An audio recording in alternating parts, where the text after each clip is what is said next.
Good morning, and welcome to the 2018 Women's History Month celebration. I am your Mistress of Ceremonies, Ms. Kiana Austin, graduating class of 2018. Women have been designated as the backbone for every race, whether it being Congressman Shirley Chisholm, the first Black woman U.S. Representative, or Jane Aiken, an early American printer, publisher, bookbinder, and bookseller. We are all women of history. It is with great pleasure that I introduce to you the 88th reigning Miss University of Arkansas at Pine Bluff, Miss Salonica A. Hunter, who will bring the greetings, followed by Miss Diamond Compton, who will bring the occasion. Good morning. Good morning. The uniqueness of a queen is that her idiosyncrasies promote authenticity. Greetings to Chancellor Alexander, his cabinet, university faculty and staff, my fellow students, and to the speaker of the hour, Judge Faith Jenkins. I am Salonica Hunter, the 88th Miss University of Arkansas at Pine Bluff, and as the quote expressed, authenticity is one of the most important qualities to be found within virtuous women. It, along with versatility, ingenuity, and precision, reflect the very makeup of our feminine genes. Like the diamonds derived from the Star of Africa, we each are a gem cut out from our motherland, with a collective value surpassing generations, outlasting time and space. If it isn't evident by the historically significant roles now being televised via popular ethnocentric media, know that to be a woman is to be born with a divine calling. At this morning's Women's History Month program, we celebrate women all over the world, from every ethnicity, of every nationality, and with every tongue. It is an event that marks the continuation of progress at our institution, in the state, and in our nation. We celebrate the accomplished struggles, and we anticipate the journeys ahead. We must continue to work with the time God allows us to make strategic decisions that ultimately sculpt the future of our world. It is my desire that as we listen today, that we learn from and apply the message of our highly anticipated speaker.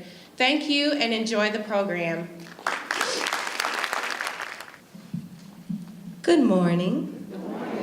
On behalf of Dr. Lawrence B. Alexander, the Chancellor of this distinct institution, the University of Arkansas at Pine Bluff, his cabinet, faculty, staff, and student body, today's occasion is certainly special as we take time to acknowledge and honor Women's History Month. Women's History Month started from the humble beginnings of the first Women's Day that took place on February 28, 1909, in New York City as a national observance organized by the Socialist Party.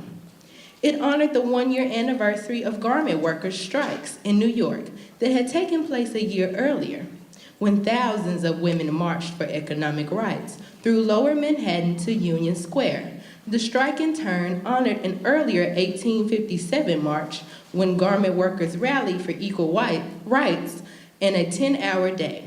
Within 2 years, Women's Day had grown into an international observance that spread through Europe on the heels of socialism, initiating the International Women's Day in 1911. However, one day is not enough time to acknowledge all of the commendable women who have made efforts for the progression of society through years that have led us to today. Therefore, feminist activists understood the imbalance of how history books largely left out the story of the contributions of women in America. So during the 1970s, a group of women set about revising the school curriculum in Sonoma County, California, according to the National Women's History Project.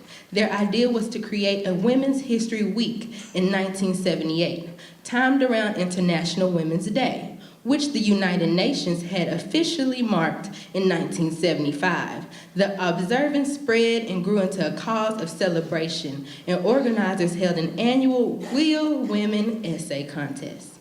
Hundreds of women took part by giving presentations to students in their classrooms, and the whole week culminated in a Santa Rosa, California parade. In 1979, Molly Murphy McGregor, one of the week's organizers, traveled to Sarah Lawrence College in New York for a conference where the History Institute for Women had took place. The participants heard about the week in Sonoma County, and the celebration continued across the country. Gerda Lerner chaired the Institute at the time and backed the movement to garner national recognition. As the week picked up steam, organizers lobbied Congress, and President Jimmy Carter proclaimed the week in Public Law 9728 the first National Women's History Week, which is March 2nd through 8th, 1980.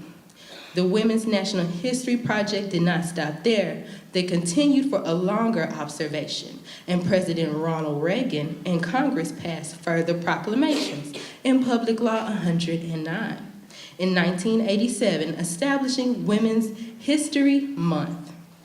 Now, presidents pass annual proclamations announcing Women's History Month, and the National Women's History Project declares a theme each year. The 2018 theme is Nevertheless, She Persisted. This theme is very befitting, not just in today, but through the years within our own heritage. From Harriet Tubman, Rosa Parks, Katherine Johnson, Shirley Chisholm, Dorothy Irene Height, to Soledad O'Brien, Michelle Obama, Oprah Winfrey, Misty Copeland, Keisha Lance Bottoms, and locally within Pine Bluff, Arkansas's first African-American female mayor, Shirley Washington. This month is dedicated to the purpose of highlighting the contributions of women to events in history and contemporary society. The University of Arkansas at Pine Bluff is committed and takes pride in uplifting our women in this community, nation, and world by taking the time to share the thoughts of nationally televised Judge Faith Jenkins, who embodies the prime example to our young women of today and future generations of how one should carry herself as a leader, a scholar, and activist while maintaining the poise of a virtuous woman. So as you prepare to take in the words of Judge Faith Jenkins, become moved and encouraged to take those words with you everywhere you go daily. Thank you. I am delighted to introduce to you our next guest, Ms. Darian Nelson, who will captivate you with a musical tribute. Good morning. I will be singing a selection by historically black activist Nina Simone.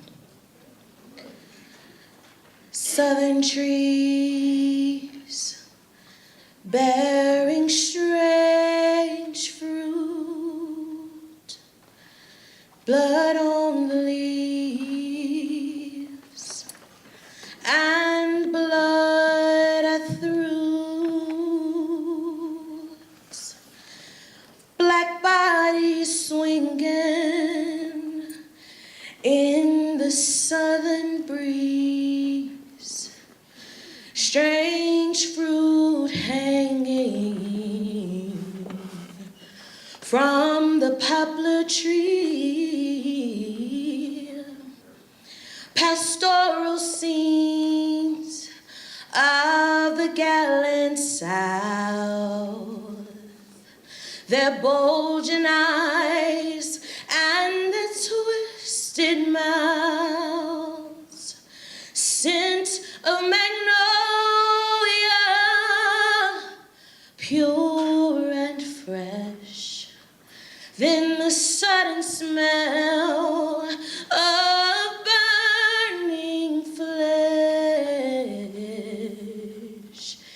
Here is a fruit for the crows to pluck, for the rain to gather, for the wind to soak, for the sun to rot, for the leaves to drop. Here is a strange and bitter crop. Thank you. Introducing to you our very own SGA Vice President, Ms. Kimberly Boyd, who will introduce our distinguished speaker. Good morning, students, faculty, staff, elected officials, and all in span of my voice. I have the duty and great honor to introduce our esteemed guest, Judge Faith Jenkins.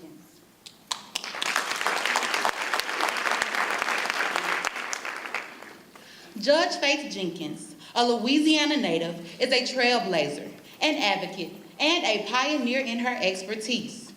She received her bachelor's degree from Louisiana Tech, and she also received her Juris Doctorate from Southern University in Baton Rouge, where she was #1 in her law class.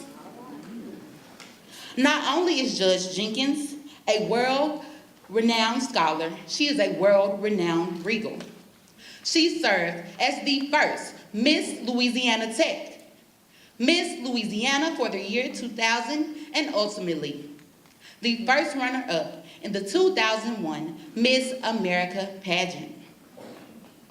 Digressing, these days, Judge Jenkins is the host of Judge Faith, a nationally televised court TV show entering its 4th season.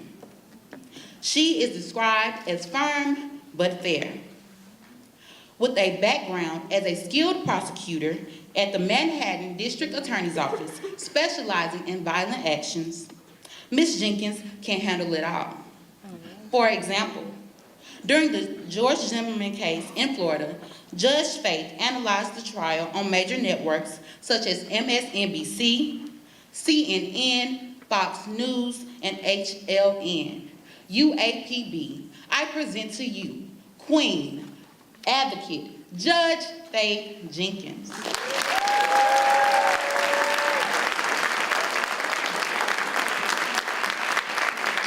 That's an introduction. I'm gonna need you to travel with me now, from now on. I need that kind of introduction. How are you this morning?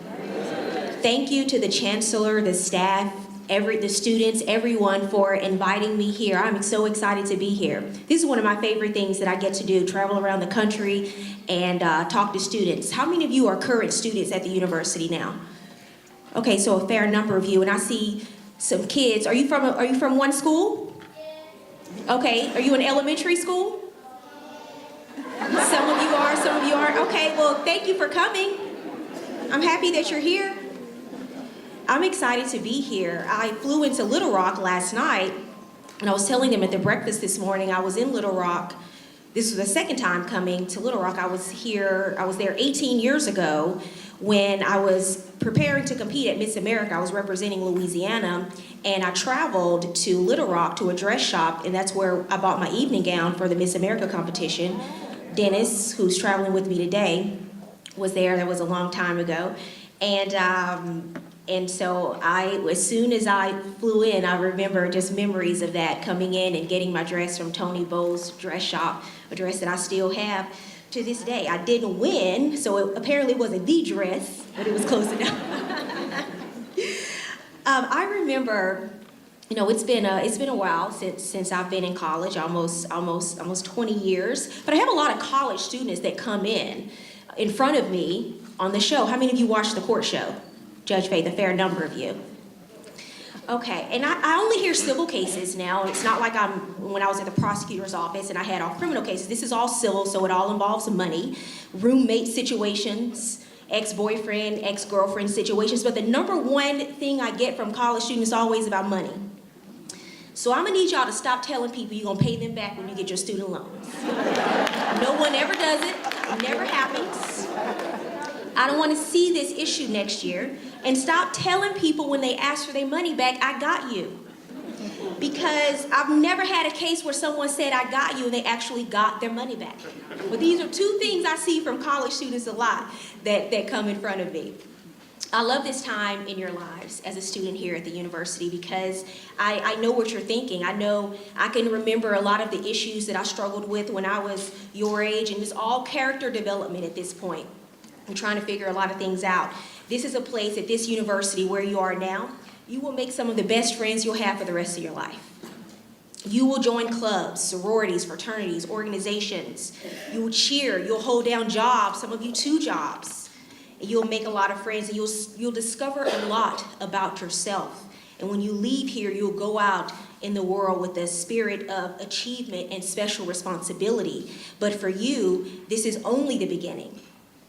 Because as you step out into the real world, you'll be faced with choices.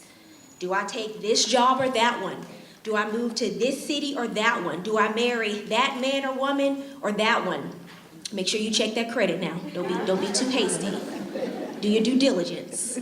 Because after college, I remember wishing that I had it easier because I wanted someone to tell me, this is what you should do. If you make this choice and you go in this direction, this is what will happen. You'll get to this point in your life. And I wanted to see the whole staircase before taking the first step. Neither of my parents had college degrees. My dad went to Grambling, but he left early to go to Vietnam. He never finished. Both of them had working class jobs, and I just wish that they would give me more guidance out in this world because I had all this ambition and drive.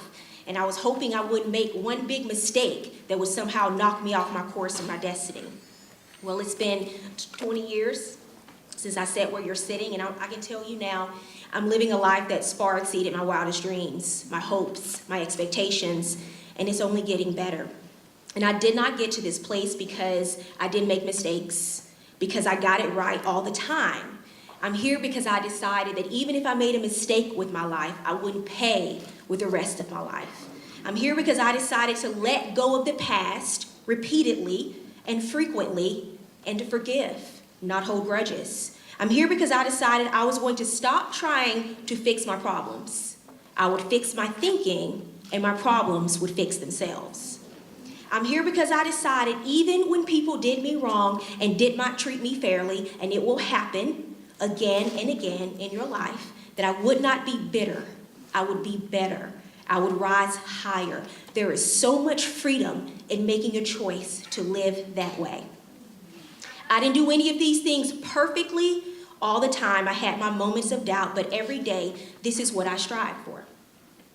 So today I want to talk to you about something important as we celebrate Women's History Month, and we're celebrating all that we are and all that we hope to be, and we're looking back at history to those who have paved the path for us to forge ahead into great things. If I had to sum up my message to you today, using the words of one powerful, dynamic woman who was an activist, poet, leader, saying these things doesn't even encompass the greatness that she was. But if I had to quote from a poem called My Grandmother's, Dr. Maya Angelou, and tell you one thing, no matter where you come from, no matter what circumstances you face, no matter how difficult life seems, no matter how alone you might feel sometimes in this journey, I want to remind you of one thing that she said that I've carried with me throughout my life. Because here you are as an individual facing the life ahead of you. You may come as one, but you stand on the shoulders of thousands. And I tell you this today because as you face these challenges, just know you are never alone. There are a lot of people who sacrificed, made a lot of sacrifices in their lives, some of them sitting in this room right now today when you look around and from this community. They sacrificed so you would be able to sit here and get this education and go out into the world and make it a better place. And we need you. We need you to work hard, get your education, be smart, make great decisions, because we need you to make this world a better place. In 1998, I was at Louisiana Tech University. I was a student, and I faced for the first time in my life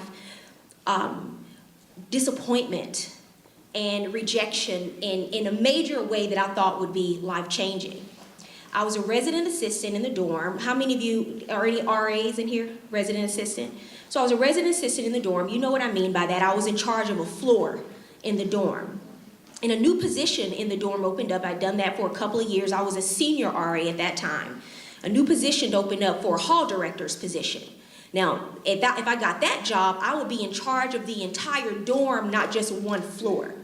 And at the time, I was really struggling with paying for school and getting through that year of school, and I figured it out.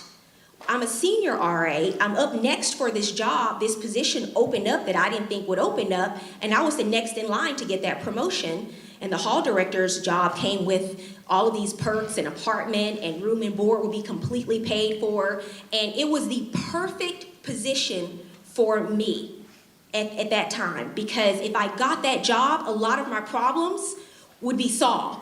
So, and I was next up for it, so here we go. Apply for the job, go for the interview. I was at Louisiana Tech, and on paper, I was the obvious choice. Well, I was notified a week later that they gave that job to another student, a student that actually ranked below me in my position. I was the senior RA, she was just a regular RA. And she was white. And, you know, this was at Tech at the time where there was a lot of racial animosity on campus. We were having a lot of issues because the Confederate flag was everywhere, and it was a big discussion about us not feeling comfortable having to see this every day. And when that happened, I didn't know exactly what was going on, but that was the job I thought I deserved, and I thought someone else got it that didn't deserve it, so I quit the entire dorm program altogether. And I said, I'll figure out what's next. And I'm talking to you about this now, but I was really upset. I remember calling my dad crying, you know, I didn't get this job. I should have been the one to get this job. What am I gonna do now? So one day, a couple of weeks later, I was walking in the student union, and I saw a sign that said the Miss Louisiana Tech University pageant was coming up. And I'd never been in a pageant before in my life, and I saw the smaller writing on the sign, and it said the winner would receive a full year tuition, room and board, books, and fees. Well, I said, let me get a dress and some heels and see how this can work out for me. Because the winner, I mean, there were other things the winner would have to do. The winner would have to go on to compete at Miss Louisiana, represent the school at all these events. I didn't care about any of that. I just wanted the money. So I decided I was going to sign up for the pageant. Never done anything like this before in my life. There had never been a black Miss Tech before in the school's history. I didn't tell anyone because I had to figure out what I was going to do for talent. There were all these areas of competition. I could not sing like Miss Nelson did earlier. And so I kept it a secret, and I just decided I would work and prepare for the competition. I said, it was in front of the entire school, and I didn't want to embarrass myself, so I said, well, I'm going to work like it's all up to me and pray like it's all up to God and see what happens at the end of this journey. But I put in the work. Then I found out, one day they decide, I didn't know they were going to do this, to put all the photos of the contestants who would compete in the pageant up in the Student Union Center. So then everyone knew I was competing and who all the other contestants were, and people started asking, well, what's she going to do for talent? Well, bless her heart.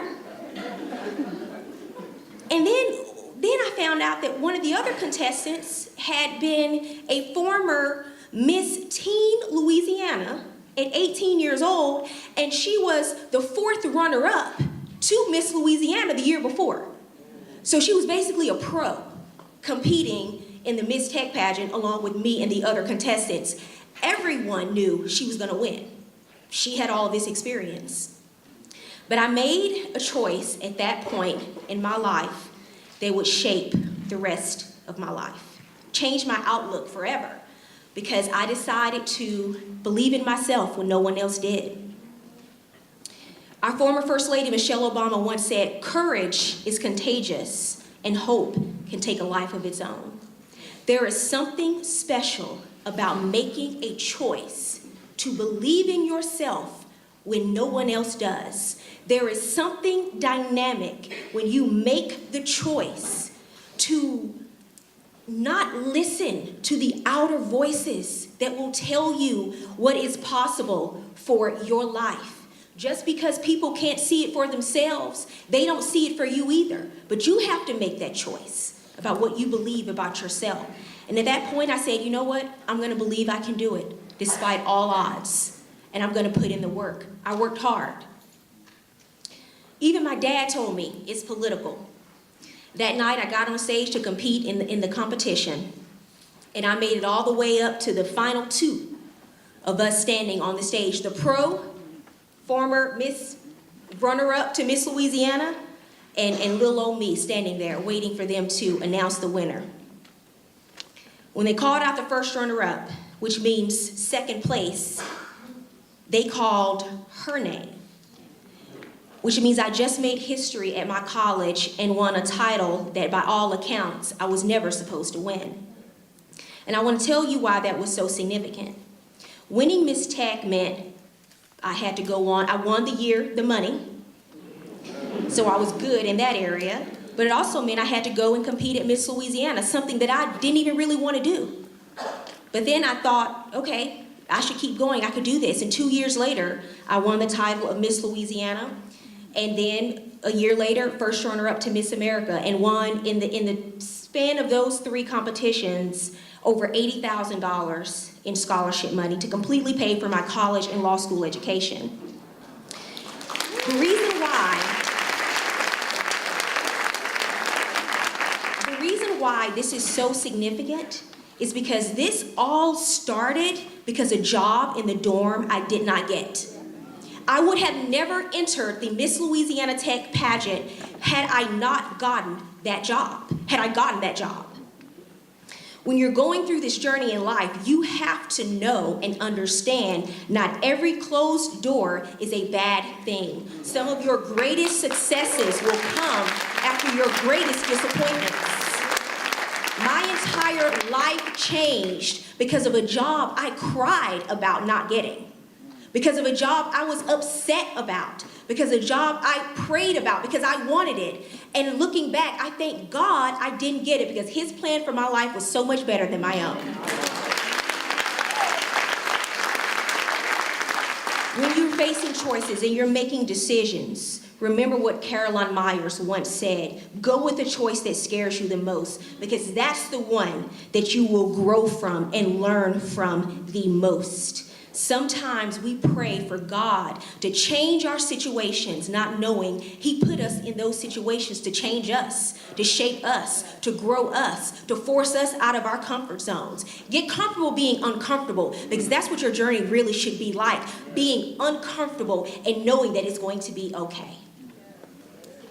When I look back over my life, I see the pivotal moments when I really grew, the times where I had to step up to a new level. The common denominator was always I was pushed. People ask me, how did you manage to accomplish all of these things? Because I always was willing to step out of my comfort zone. Thank goodness for the closed doors, the people that were moved out of my life, that pushed me into a purpose and a new direction. Speaking of people, your destiny will never be tied to anyone that walks away from you. Your destiny is never going to be tied to people who leave you, to people who go in a different direction. That's just showing you that you have a different journey you're going to take. Your destiny is never going to be tied, because we get upset and we cry. And I have these people on my show, they're so heartbroken and they're suing their exes because really the real reason is they want to keep staying in touch with them. They're mad, but they're really not mad. Right? It's another way for them to get in court and for them to be together. Let it go. Let it go. Because the faster you're able to let it go, the faster you are able to move on to something bigger and better for yourself. Because you know you never lose in life. You only win or you grow. Those are the only two options. You don't lose. So you don't lose people. You don't lose jobs. You win or you grow. That should be your perspective going forward. Whenever something doesn't work out, how do I grow from this situation? When I wake up in the morning, I have a meeting every day. And I discuss what kind of day we're going to have. Who is we? Me, myself, and I. I don't wait to see what the day will bring before I decide how I feel about it. I decide. I call my meeting and I tell myself. And I watch those things become a reality. Today, this is the day that the Lord has made. I will rejoice and be glad in it. This is a day that I get to wake up and move around. There are a lot of people who didn't wake up this morning, but you're here. That in and of itself is a reason to celebrate. I'm the head and not the tail, above only and not beneath. These are things I tell myself because I still face challenges. I still face adversity. I still face questions in my own mind. But you have to tell your mind what you wanted to think about. I see it every day. I can do all things through Christ who strengthens me. You have to say it before you see it, because if you are moved by your circumstances, you'll be all over the place emotionally for the rest of your life. Get your mind right. And it starts now. When I graduated from school, I graduated from law school, Southern University in Baton Rouge. I took a job in New York. Now, I'm born and raised in Louisiana, lived there my entire life, worked my summers in Louisiana, but I decided I'm really going to spread my wings now, and I'm going to go to New York. You remember I talked about stepping outside of your comfort zone? I didn't know anyone in New York. I didn't have any friends there. There was no one from my school that I knew of that was going to New York. But I decided this is a great job. They've offered me this job, so I'm going to take it. So I took a job in New York. My law firm, right in the middle of Manhattan, sitting on the 28th floor. Ava DuVernay said, ignore the glass ceiling and do your work. That glass ceiling is that invisible ceiling that people say you can't go above that glass ceiling. She said, ignore that and do your work. Space is a luxury in New York. It's very small spaces, very small apartments, and it's a very expensive city to live in. So your first 2 years at a major law firm like I was at, you would have to share an office with another lawyer. So they tried to pair us with people who they thought we would get along well with. And when I went to my firm, a huge firm, 500 lawyers in the New York office alone, I was in the litigation group, and I was the only black attorney in my entire group, the only one. So I walked up in there, I said, well, where's everybody else? I can't be, this is 2004, I surely am not the first. So what happened? They decided to put me in an office with a white guy from North Carolina, from the South. We were the only two summer associates coming in from the South, so they thought, well, that's good enough for us. These two will get along just fine. That young man decided from day one he was going to try to make my life at the firm miserable. I'm just telling you about the real world, okay? He would walk into work and not even speak to me the entire day, sit in the office and not speak to me. Now, at this point, I had already been Miss Louisiana, so I've been traveling, I've been exposed to some things, and I knew I had this wonderful opportunity, so it really, truly didn't bother me. I said, I will sit right here, eat my turkey sandwich and my Lay's chips, and I will be just fine. Then he started coordinating group lunches with the other attorneys who started our same year, and they would meet right outside my office door, coordinate, and then all go off to lunch together. No one invited me, no one acknowledged me, and I said, well, isn't this something? Well, you know what? I'll just have a quiet time to stay in the office and work and do my job. I was still unbothered, but I'm just looking at what's happening like, this is really crazy. One day, he started talking on the phone because he was really trying to get to me, but it wasn't happening. He started talking on the phone with his then girlfriend who had to go up to Harlem for work. Now, okay, so you know Harlem, what that means. So she had to go up to Harlem for work, and he started having a conversation where I could hear him on the phone. And he said, I don't want you going up there with those people. And I was typing, and I kind of stopped mid-sentence, and I thought to myself, don't do it. This is one line you do not want to cross. And when she called back about an hour later to tell him that she had done whatever her job had sent her up to Harlem to do, he said, where I could hear it, aren't you glad to be back home and out of the jungle? And I said, oh my God. Because, Chancellor, do you understand that I'm the only black attorney in my entire group? This is my first job out of law school. And how am I now going to have to deal with this, right? Because you go and you make a report, well, see, we have a black attorney, now we have a race problem. And I felt alone. And I was trying to make a choice how I would act. Because, I'm from Louisiana, born and raised in my neighborhood. There were a number of ways I could react. But I said, I love this job, right? A lot of people sacrifice, like Dr. Maya Angelou said, I'm not alone. I'm here as one, but I'm standing on the shoulders of thousands, and I had to channel the thousands in that moment and not be moved. And I'm going to tell you something, because God never said the weapons wouldn't form against you. He said they wouldn't prosper.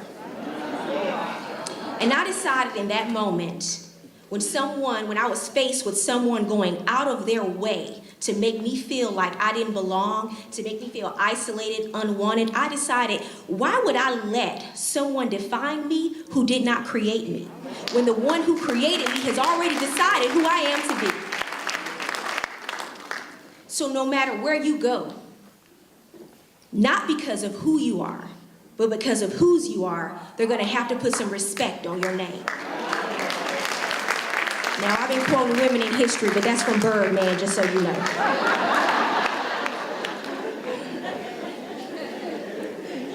I remember when I was on MSNBC every day for the George Zimmerman trial, and I got to be really good friends with Reverend Al Sharpton, and he spoke to some students once, and he said, when you leave this university, because you all are going to one day get those degrees, when they call your name, as you get ready to walk across the stage, don't let that be the last time we hear your name called for excellence, honor, and achievement. When they talk about people who overcame great odds, because we can talk about all the women in history and we can look back at them, but I want to talk about you.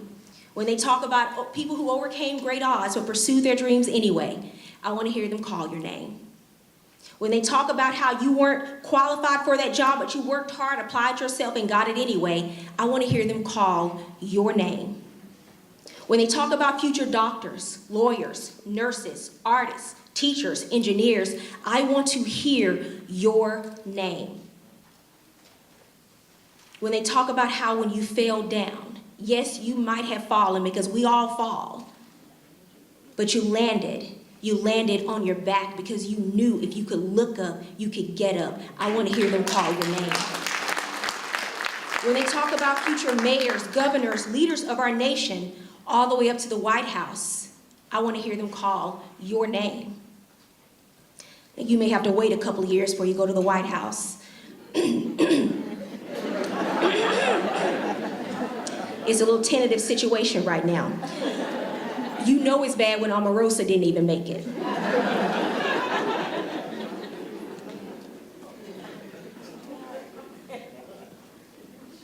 Justine Skye, who's only 22 years old, said, I would rather people say I tried something and I messed up than look back and say I wish I'd done that. When you walk out of this room today, I want you to do something for me. Because if you really want to know, people want to know, how did you do it? You're on this court show, you travel, you do all of these things. How did you do it? You have to have the courage to walk into rooms bigger than this one. Bigger than you. Rooms where when you walk in, you're afraid you might say the wrong thing. Walk into those rooms. Rooms where you hope you're dressed right. You hope you are dressed for the occasion. Walk into those rooms. Rooms where you put yourself out there and you hope you'll be able to make a good impression. What I'm saying is, put yourself, your goal should be to put yourself in rooms bigger than this, rooms that constantly force you to grow. Because when you are the smartest person in the room, you have outgrown the room. If you want to know going forward when it's time for you to take a next step, when it's time for you to make another move, you'll know because you have outgrown the room that you're in. With the complacent people, they stay right there. I'm good. I've learned everything I need to learn here. This job is great. I'm good right here. They stay right there. Not you. You are going to keep moving every time you outgrow a room, and you're going to constantly put yourself in rooms that I hope I don't embarrass myself at this job. I have these skills, but I hope it goes well. That's your room. And you work hard and you prove to yourself every time, again and again, that you can do it. That's how your confidence grows. That's how you build your confidence throughout this life.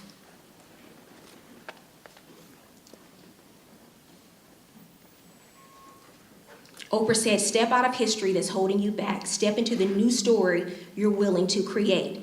Every major victory I had in my life, I stepped into the unknown.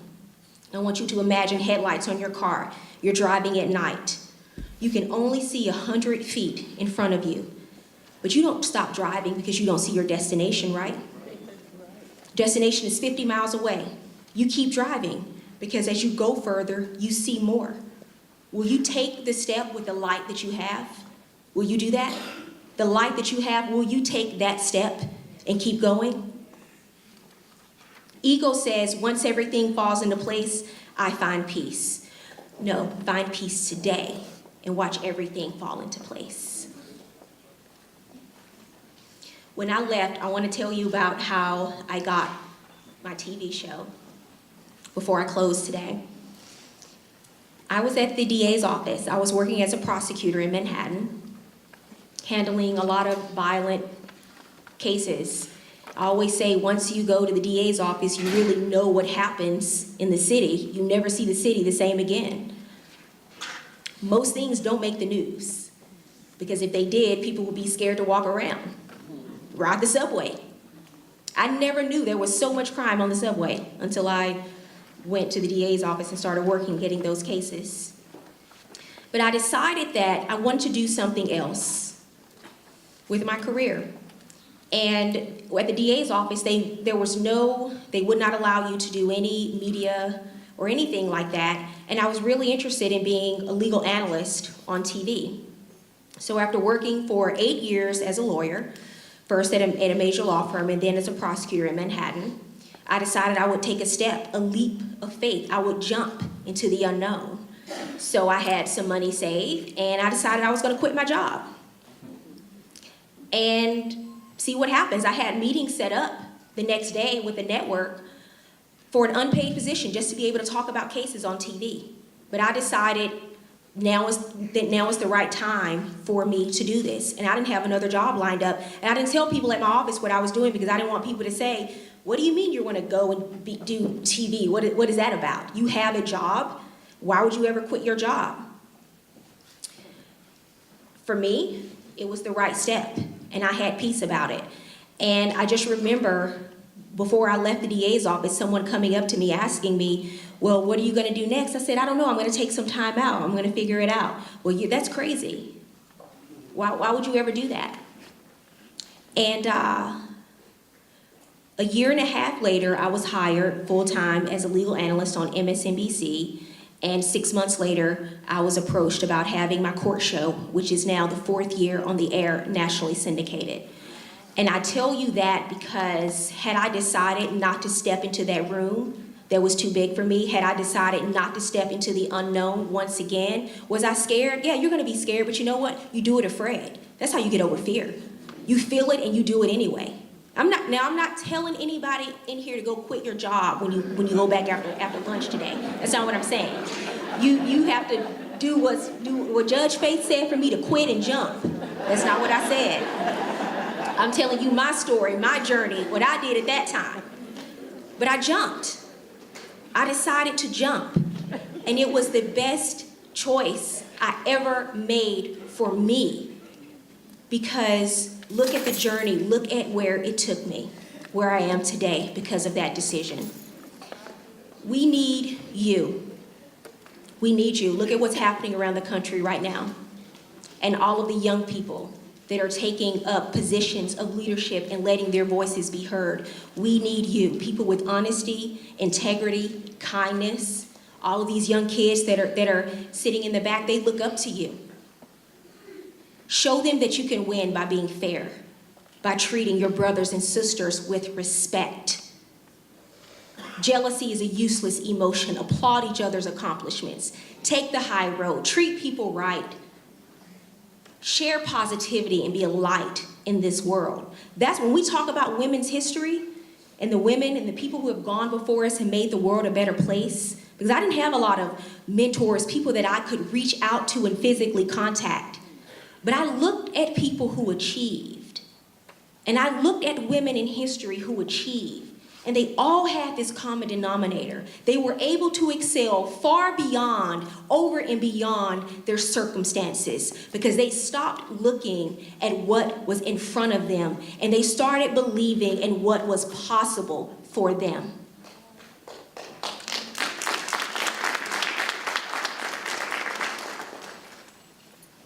And that's what you have to do. And it won't be easy, and there will be a burden to bear and a price to pay. But I'm here standing before you today because I did it. I did it. And I know if I can. I had no advantages. I had no connections.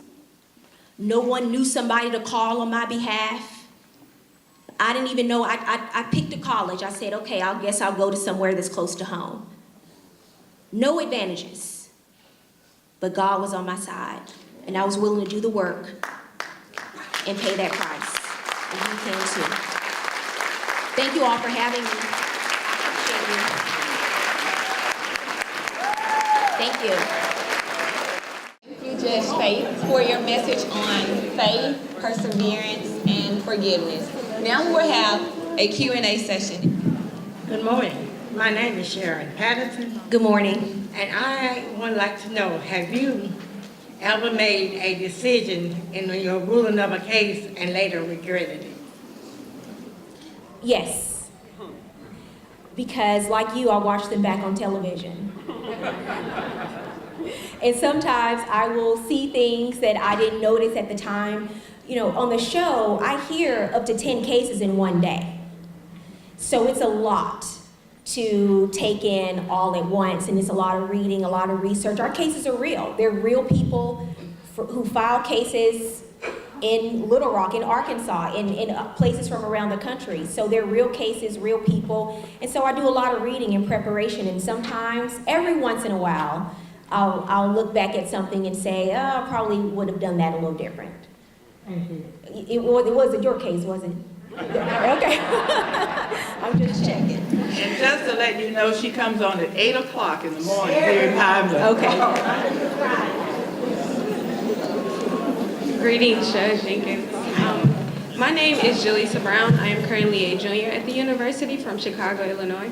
As someone who wants to be a lawyer and wants to work in law enforcement, I just want to know, when you were a Manhattan DA, were you like fearful that like the people, when you charged them, they would like come back for you or anything? Like, did you have any fears there? No, I didn't. But I'm glad you asked that question, because we need more prosecutors with different backgrounds and diversity. A prosecutor that job is a very powerful position. And at first I didn't want to do it because I thought, I don't want to put people in jail. Like, that's not me. I thought I would be better as a defense attorney because I stand for justice and fighting for those who can be left in the trenches and all of those things. But the reason why I chose to become a prosecutor is because I realized how much power they had and how important it is that you have people from different backgrounds, perspectives, and diversity in that job. So if any of you are considering law school or you're considering a job in law enforcement, that is a position that I strongly encourage you to consider, because we all want to be activists. I understand that. But put yourself in a position where you can really make a change, because a lot of times what happens with a person's case depends on what prosecutor gets their case. And I would have a case with a 17-year-old girl with a gun from Harlem, and it would be treated very different from, than if my colleague down the hall got that case. So think about that and consider it. It's something that I encourage everyone to consider. Good morning, Judge Faith. I'm also an aspiring attorney, and I was wondering if you attending an HBCU law school, did you face any discrimination because of your degree? I think that more than anything, when I moved to New York, I just didn't, people had a network that I didn't have coming from Southern University because it was a smaller school in the South. So, discrimination because of that, no, because I graduated first in my class, so I was really able to get whatever job I wanted. But I think that not having that network was a challenge for me because all of my other colleagues, they had these huge networks of students from their schools, and I didn't have that. And that was something that I found to be challenging at times. Good morning. My name is Taryn Knowles, and I was wondering what made you choose law. And of all things you could choose, did you feel like it chose you? Like, were you just good at things that were law oriented, or were you just interested in it? I was interested in it at a younger age. I don't remember why. Maybe it was from watching The Cosby Show or something on television. But I just remembered that being in Louisiana, lawyers made good money. That's what my mom would say, good money. And for some reason that registered with me, and I knew that I was supposed to pursue a job where I could make good money. And so when I started making a choice, that was something I decided, and I just stuck with it. Judge Jenkins, thank you so much for responding to those questions, and we only can hope to see you once again a third time in Arkansas. Thank you. Thank you. It's nice to be here. Thank you for inviting me. It is my pleasure to introduce the Chancellor of this profound university, Dr. Chancellor Alexander. Good morning. We certainly have enjoyed ourselves this morning. We'd like to express our sincere appreciation to all of you for joining in with us this morning on this great occasion, for coming out today and sharing with us. We'd like to recognize a few special guests. Chancellor Emeritus Lawrence Davis Jr. is here. Thank you. Chancellor Emeritus Dr. Carolyn Blakely is here today with us, Chairman. And we have members of our executive cabinet are here. Go ahead, raise your hand. We're honored to have here today on this Women's History Day Representative Vivian Flowers of District 17, our district. Representative Flowers serves as chair of the Arkansas Legislative Black Caucus. We'd like to thank all of our community supporters. I was also going to thank our visitors from 34th Elementary School, but they weren't here. We give them an applause, and they sat quietly and listened attentively. But let me tell you, it is so good for them to get messages like this when they were so young. That was an awesome and extraordinary message. We'd like to thank Dean Brown and the Office of Student Involvement and Leadership,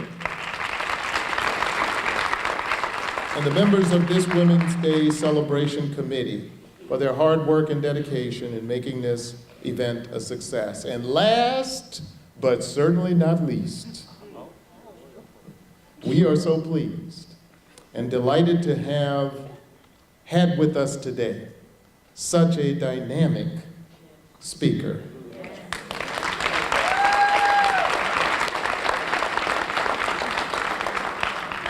Judge Faith Jenkins.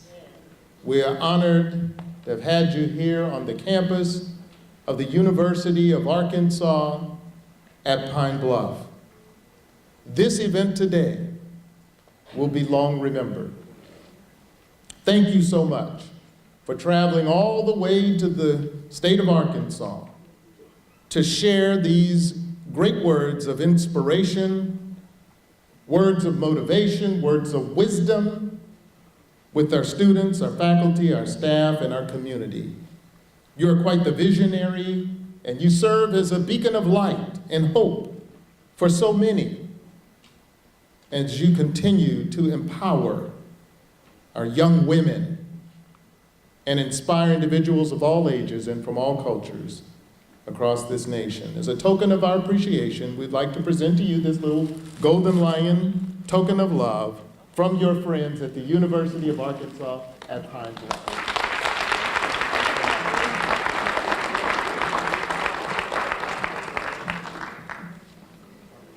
We thank you so much once again for sharing with us, and we hope that you will stay connected with us here at this university, and we certainly hope to have you again visit us here on our campus. Once again, we extend our appreciation to all of you for attending this delightful occasion.